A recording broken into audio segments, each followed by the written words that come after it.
All right, welcome everybody. Week 6, day 1. We are going to do a bit of miscellaneous stuff today. You've got your book reports coming up, so I wanted to talk about game development principles, but I got just some questions from the students. Importing, I can show you how to import, at least the way that I know how to do it, and maybe that'll help you with whatever it is you're trying to do it. Importing can be a pain. I've had all sorts of issues importing things in the past, but I'll go through that, Samantha.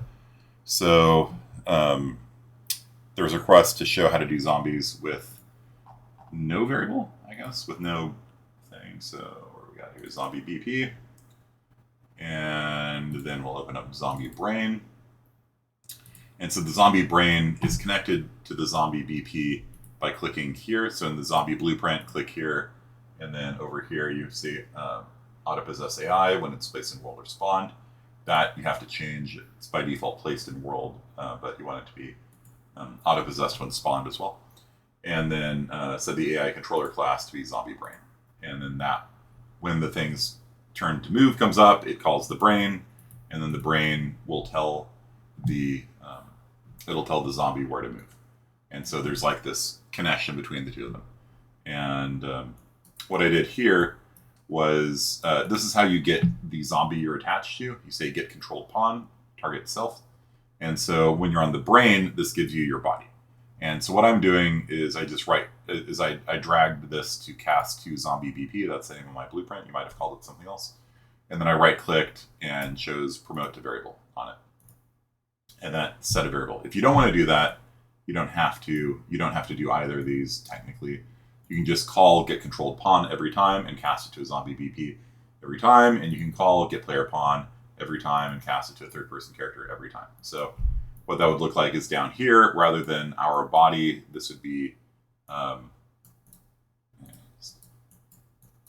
and paste this. It would just be this, and then you have to cast it.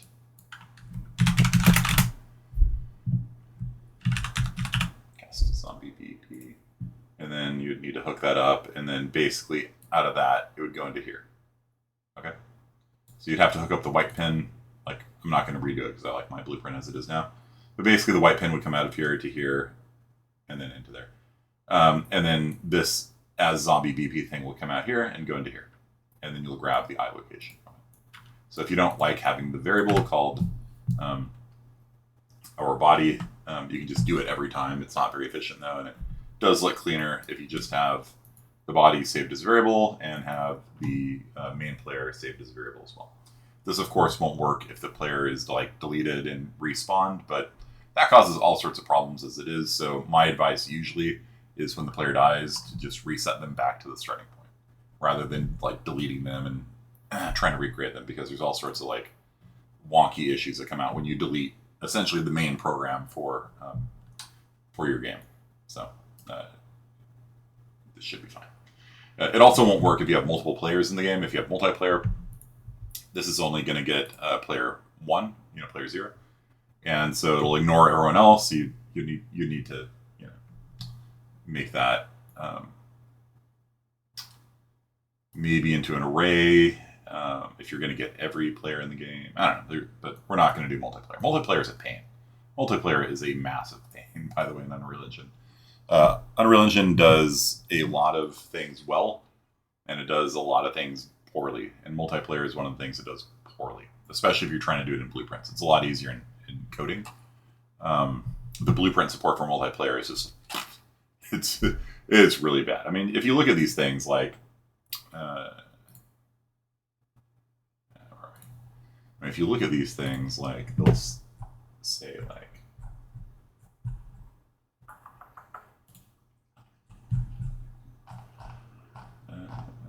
somewhere in here, replication for like doing multiplayer, but it's very easy to have things in the game where like you plant a flower and a flower appears and nobody else sees it, and you're sad. So getting multiplayer to work in blueprints is one of those things where I almost think it's just easier to use just the text coding for IS50B style. All right.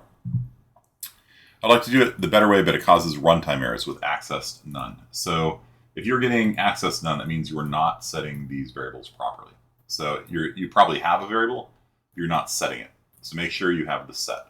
Like if I were to take this out and run the code, I'm probably going to get the same error that you're talking about here. So I do this, escape, and then you get this, right? Access none when trying to read property hour body. That's what you're seeing, right, Nunez?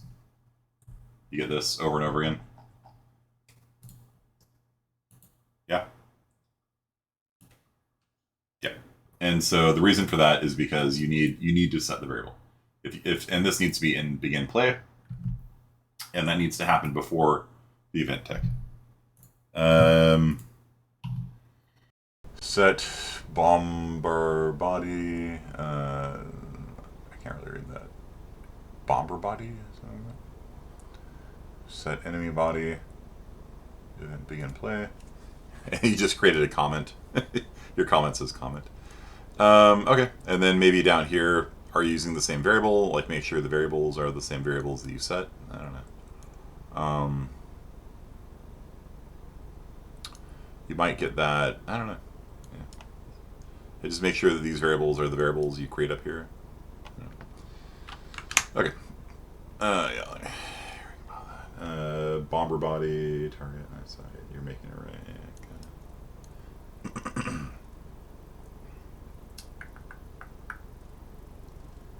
Enemy body.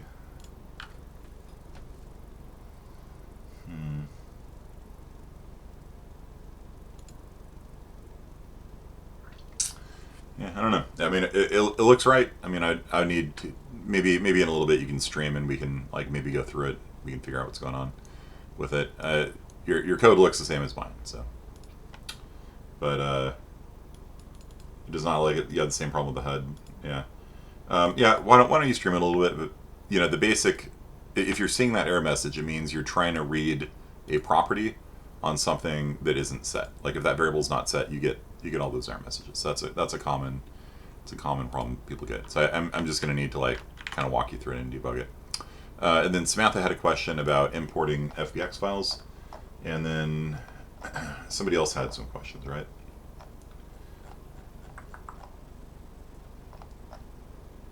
It can't edit the landscape anymore. Do you know what the problem is? So did you switch to landscape mode? That's the first thing that I do wrong. Is I'm trying to like click on the landscape in select mode, and you can select it, and you can delete it, which is bad. Undo, but you can't like mess with it, right? And so you have to switch first of all into landscape mode, and then you go into sculpt, and then you can sculpt it however you want. So you can't sculpt it anymore. Make sure you have the right brushes set, the tool strength and everything set properly. Yeah, I have seen it do that before, like where you can't mess with things. Same thing. Like I'll need to take a look at your code or your streaming and see if we can figure out what's going on. I like that Fresnel effect on the moss. That looks really nice. The light hitting it. Okay, and then Samantha, you wanted to see an import of a thing. Okay, so let me show you a great website. I don't know if it's great, but it's a website. So there's Ada playing with a robot. Okay.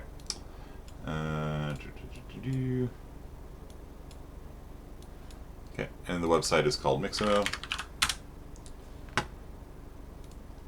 And it's run by Adobe, so you should be able to log in with your Adobe account. Or if you don't have one, you just create one, it's free.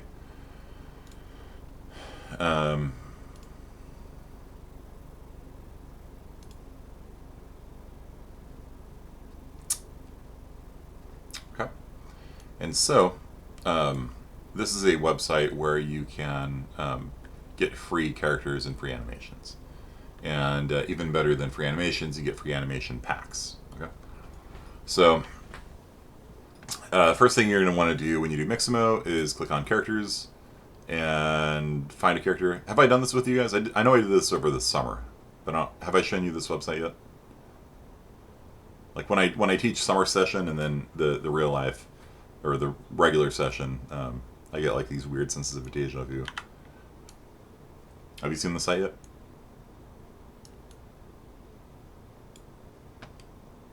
It's like an elderly Kratos. Nope. Okay, good. Yeah, I don't think I have, but like I said, like I just taught it a few weeks ago in summer school, so it's just like, wait, have I taught this before? Okay, so step one for using Mixamo is you want to first click on a character. It'll default you into the animations tab, which is bad. You want to first pick a character that you want to import into your game, and maybe we do Paladin Nordstrom. This fella here, very nice looking. Or do you like Green Arrow here or something? Yep. Yeah, maybe we'll do this one. Okay. So step one is you click on download, and you download it as an FBX file, and TFOS is fine. And so FBX files are kind of a standard file format for doing 3D meshes and things like that. They come with a skeleton, and they come with a skeleton mesh, so they tell how each of the things to draw. And they can also come with animations, which we'll get to in a second. So we're going to start off by just downloading the person, whichever person you want to import into your world, and then it will give you a save dialog. I'm just going to save it onto the desktop. And then I'm going to hop into Unreal, and I'm probably going to need a new folder for this. So I'm going to make a new folder, right-click, new folder, and this one will be called Models. Let me go to my desktop, and just do it here, import. Cancel Models, import FBX file, and then it pulls up the import dialog. Okay. So the import dialog here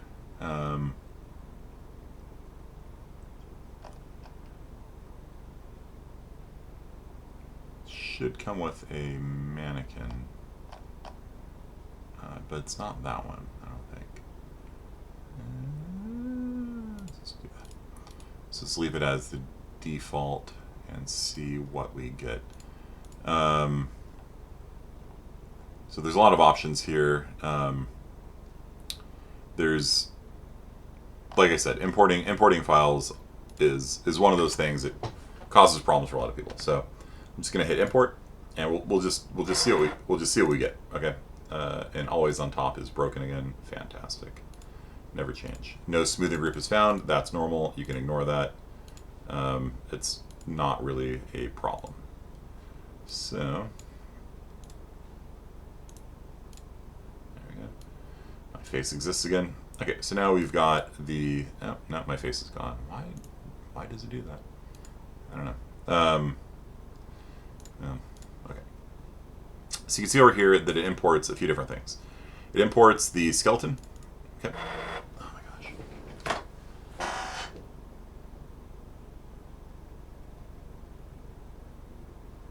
And the skeleton is the bone structure. It's the notion of what things are connected to what things. So the root of a human is considered the tailbone. And then you've got 3 bones representing the back. And then you got the clavicle. And you got the neck, which is 1 bone here. It's sometimes more. And then you've got the head. And then you got the shoulder. And the elbow and the wrist. And then the finger joints and things like that. Okay. So it imported that for you, as well as the physics, which I said last time are for ragdolling. I'm not going to mess with that in this class. And then we've got the skeletal mesh here, which shows you all things that can be drawn to the screen. And the diffuse map is it's a picture, it's a texture that looks kind of disturbing, right? Like it's the person's face like all stretched out, like in that one Doctor Who episode where the person's face is like, you know. There's just like an eye right here. But what this is this is just a picture that controls the, what gets painted onto the different parts of the body. And so some people do mods called reskinning, where they will take a thing like this, a skin like this, and they will like change the eye color and things like that. And the model itself has something called UV mapping. UV mapping says which part of the picture goes on which part of the 3D model. And so as long as the UV map stays the same, if you were to like edit this in Photoshop, you could give the person a green eye or different colored skin or change the blue scars. I don't know what those are supposed to be exactly. Okay. So that is that. And then we can just go up and hit Save All. When you import stuff, it freezes on 80%. It only ever worked once. Try making a blank project and importing into that, and then see if that helps. And then you can always move things from one Unreal project to another. And so you can do that by like going to Migrate. If you click on a folder, click on Migrate, and then it'll pick all the things in there, and you hit OK. And then you can go into like a different folder, like Summer, and Summer's content directory, and select that. And then it will export everything from one Unreal project into another. And so this is useful. Like if you ever corrupt a project, you can like pick things out of your project that does work and send them over to the new one. It's also really useful when you do a lot of asset importing. Like you import like 10 gigs of like flowers, you don't need them all. Sometimes you just go like, all right, I'm just gonna export the things that I need and delete the rest. There are tools that can like go through your content directory and like delete things that aren't used. I think it was free for the month like a couple months ago, but it's back to being paid again, which is kind of unfortunate. I wish that was something that Unreal did free. Okay, so here is that. So we've imported our thing, and in fact, if we drag out one of these people, we can put them on the roof over here. And let's go back into select mode. And so there they are. And if we want, we can give them a little animation. We don't have any animation assets yet. That's right. Okay, so we're going to hop back into Mixamo.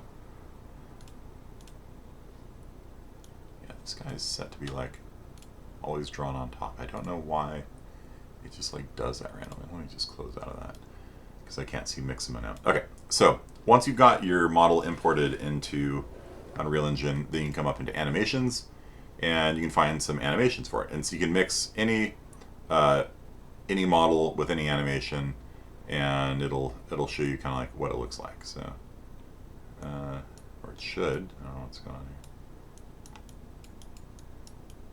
Frozen?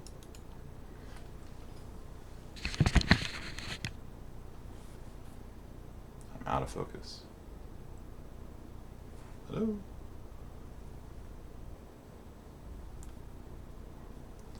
It's decided to not focus on me. Alright, well let me reload Mixamo then, I guess. Okay, there we go. It's unfrozen, so double dagger stab, click. Now it's working. There we go. So you can basically mix and match any character with any animation. So you can have your green arrow character here dancing, punching, whatever. And so you can, and these are fairly standard stock animations. So you can kind of pull any animation you want. It's interesting. It's like it's kind of funny. So you can basically, combine any animation you want with any character you want, and then you can have yourself, something interesting. So catwalk, green arrow catwalk. Okay, but what I recommend you do is actually let's see, focus better now. Good. Is you find a animation pack. Okay, so an animation pack will have a set of useful animations. Is there a way to do simple custom animations that's relatively painless? No. For a skeletal mesh, no. Like for animating like the sentry guns, we were animating them, right? They were turning left and right. Skeleton meshes, you have to provide joint and bone information for everything, and it looks really unnatural if all you're doing is like moving a leg and nothing else. So, yeah, I've never downloaded the Action Adventure Pack before, but I don't know. Let's do it. So I'm going to click on download, and those, no character. Keyframe reduction. Okay. So the main thing to do is to say no character, because you've already downloaded the character. And so this makes things actually a little bit easier when you take this approach. You download the character first and then download it without the character. Because then all of the things that you import now are going to get linked to that skeleton that you've imported already. Or because you forgot to import animations. Okay. Alright. Could very well be. So I'm going to download the Asset Adventure Pack. And pause the recording real quick. Much better. Okay. So, yeah, so we got that downloaded. We can close that in Mixamo now. And then we can go back into Unreal Engine. The thumbnail for the project is now the green arrow sitting on the top of the little shed. What was the laugh emoji for, Megan? I say so many funny things. It's hard to tell.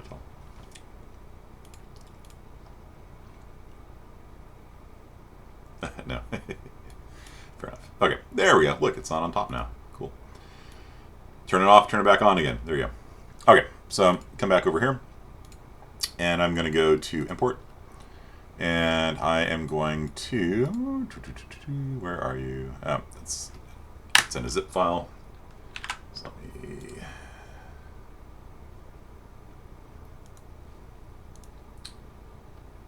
unzip the directory really fast. Come back in. I wonder if that's what broke it. Nope, that didn't break it. Okay. So let's try this again. Import, and there should be a new directory called Action Adventure Pack. And there is all the stuff. And I'm just going to select all of it and hit open. And you see, because I imported the thing first, it knows about the skeleton now. And so the name of the archer is Akai e Spiritus Sancto. I don't know, Sacred Holy Spirit or something. And again, there's a lot of options here for importing because there's a lot of different ways things can break and ways of fixing it and stuff like that. In fact, there is a problem with these animations, but I'll just show you. So I'm going to click on Import All, and now it's going to go through that process and just import everything. And all of these animations are going to get linked to that bone. So this bone file over here, the skeleton, all of those animations are now linked to it. And so even if I downloaded more animations from Mixamo, or if I downloaded other characters from Mixamo, as long as I pick the same skeleton for all of them, and all Mixamo characters use the same skeleton, then all the animations can be shared between all the characters I import, which is really nice. So we've got the Green Archer over here. And so now, if we wanted to give her an animation to play, there are... Yeah, that looks pretty good, actually. Although it's kind of walking through the roof. Alright. Okay, zombie. Go away, go away, go away, go away. Bruh. Okay, alright. Alright, sentry gun. Trying to show off animations here. Ah, damn it, I died.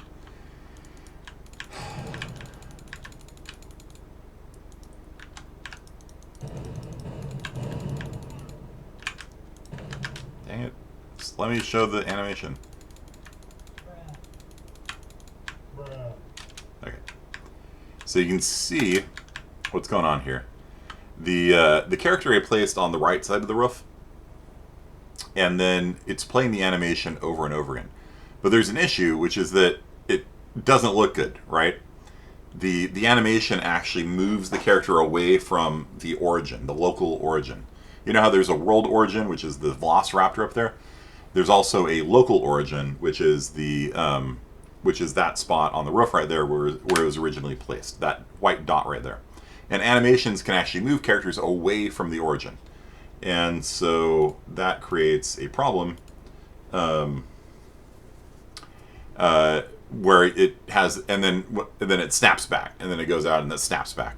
Now imagine you do that with the thing walking. So the thing will be walking and it'll be running ahead of its location, then it snaps back to its location, it runs ahead of its location, snaps back, and it looks really, really bad.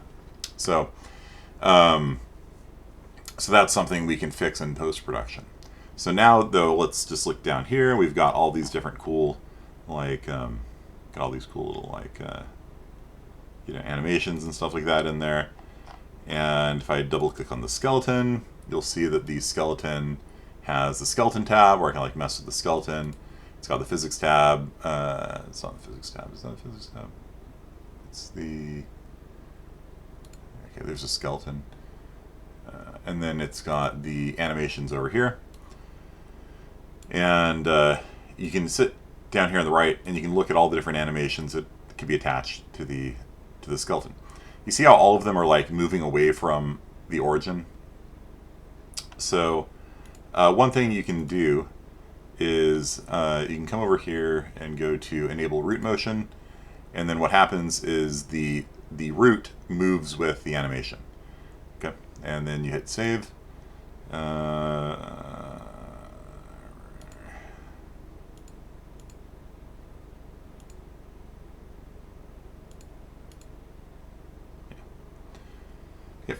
And then you basically can do that for all of them. So if you just click on enable root motion for all of them, then instead of it moving away from the origin, it'll animate kind of on top of it. You see that? How it's like moving. And so like if the person's moving, the origin's moving, but the person's could be moving further than the origin's moving.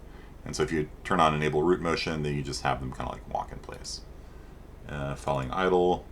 So this is going to be some pretty exciting YouTube for people to watch. Maybe I'll just kind of pause the recording real fast.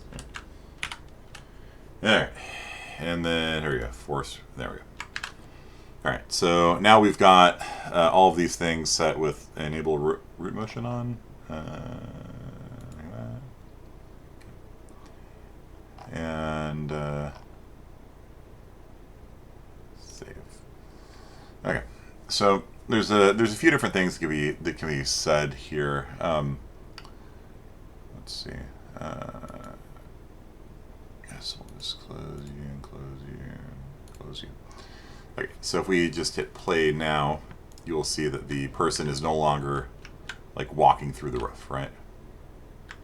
They're walking in place. Looks a little weird, but it looks better than before. Okay. Now, we could replace the main character.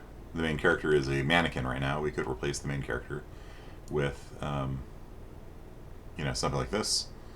But I kind of want to, talk about game development principles today. So let me just kind of show you what this would look like. Blueprints, PP third person, mesh, animation blueprint, browse to asset, animation blueprint.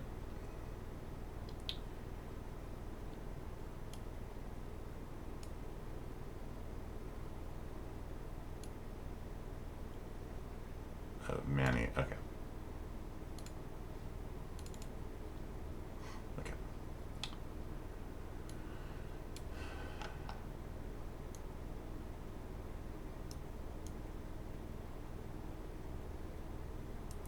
So,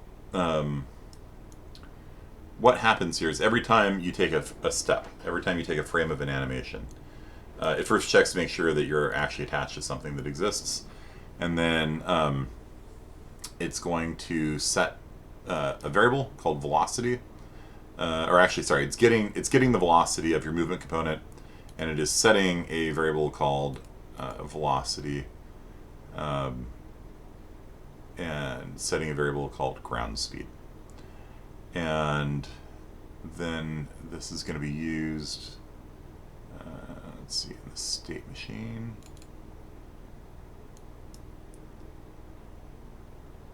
And so basically, this whole thing is like, it's like an entire like day or two of lessons to how to do it. But basically, if you jump, then it plays one animation, and then it'll loop, and then when you land, and it'll do another one, and like it's then running.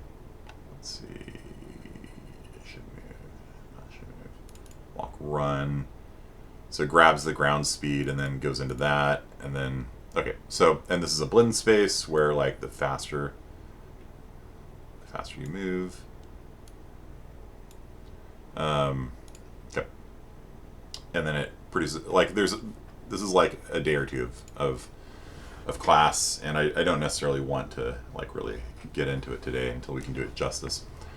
But that's kind of the idea, and so you can import objects, you can import animations, and then you can create a blend space where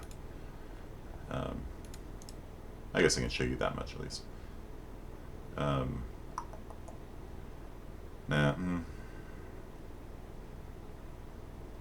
Yeah, I guess I can show you that much. So Spiritus Sanctus, and this will be called like move run. And so what you can do is make it so that horizontal axis, right here, horizontal axis, it's going to be like angle. It's the angle you're running, and it'll go from like positive 90 to negative 90. Oh, sorry, other way around. Negative 90 to positive 90, and the vertical axis will be 0 to like 600, and this will be called like running speed. And so what's really cool about these things, and I'm just kind of introducing the concept to you. I'm not really teaching you how to do this. By default, like you just have a T-pose, and you could just like T-pose slide around the level, and it's going to look like you're playing Cyberpunk 2077. But back in the day, we used to be able to play like one animation at a time, right? So if we had an animation like this, you know, everywhere you run, you're just running, and that's kind of what we have for the zombies right now, right? Like the zombies are always just playing a running animation. It doesn't matter if they're running fast or running slow, but Unreal Engine has, I mean, I 100%ed Cyberpunk. Like, you know, I had to have liked it at least a little bit, you know. But you know, it's a AAA game where you've got the final encounter, and you know they hired Keanu Reeves, you know, AAA actor, to voice act in a AAA game, and you're in the final mission, and Keanu Reeves is just standing there like this. You're like killing all these bad guys, and Keanu Reeves is just standing there like this, T-posing, watching you. You go into the next room, and Keanu Reeves teleports in, and he's T-posing. You see people driving down the street on a motorcycle, and all of a sudden they're standing on the top of their motorcycle, T-posing. Like, it's their bug. It's what they do. So you can have animations that mix together in Unreal Engine. So for example, we could have like an idle animation here. Let's just do a less interesting idle animation. Okay, like this one. Okay, so we got an idle animation here, and what you can do is you can say that when your running speed is 0, when your running speed is 0, then play the idle animation, and then as you start going faster, do you see the running speed here? As you start going faster, it'll start doing like the run animation. Okay.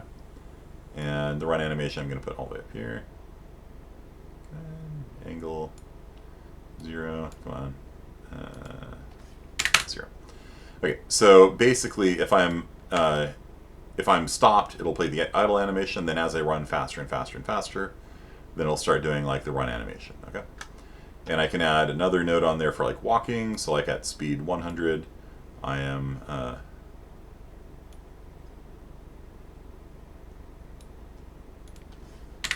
I'm walking. So you see if I'm stopped, it plays idle. Then by the time I'm going to like speed of 100, it's walking. And then by the time and then do you see how it like blends together? And so it's just going faster and faster and faster, and then slower and slower and slower. Isn't that cool? Like you can just have multiple separate animations, and it will mix them together based on your running speed. Now, in order to actually get the running speed, it doesn't do that automatically. You can't just call the axis running speed and have it do it. You have to set up that animation blueprint, which again is going to take more time than I want to spend today on it, because you have your book reports coming up next week, and I want to talk about game development concepts. I'm just kind of doing some random Q&A today on this. So, and then you can add things like running sideways and things like that based on the angle and stuff like that. But that's kind of just what I wanted to show you today, was that you can like kind of mix animations together and stuff like that. And that's in something called a blend space. You can use that. And so the green arrow on the roof, bruh, I died, dang it. So let me